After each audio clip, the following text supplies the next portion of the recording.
Channel Trias. Let's go! Para sa kalikasan. Senro!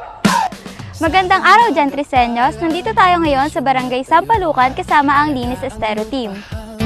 Ilog at puno. Alam niyo ba ang esterong ito ay dating punong-puno ng mga basura? Ngunit dahil sa ating masisipag na estero team, nabigyan daan ito upang madaluyan ito ulit ng maayos na tubig. At simula po ng trabaho namin ay 7 ng umaga hanggang alas 4 ng hapon. Nakikita niyo naman po yung mga damo. Nakarami po kami sa pagkuha niyan. Sa ngayon po, pang-4 na araw na po namin dito naglilinis.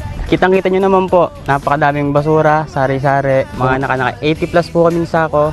Ang ginagamit po namin sa paglilinis ng mga katulad ng ganito ay gloves, PPE, itak, kalaykay, tsaka pala. Sana po ay panatilihin nating malinis ang ating kapaligiran.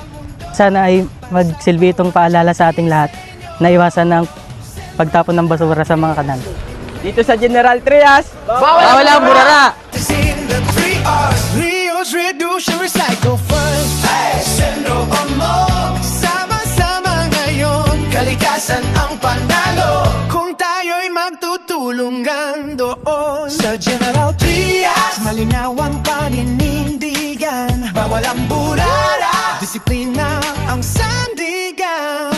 Let's join forces for a more sustainable and socially responsible City of General Trias.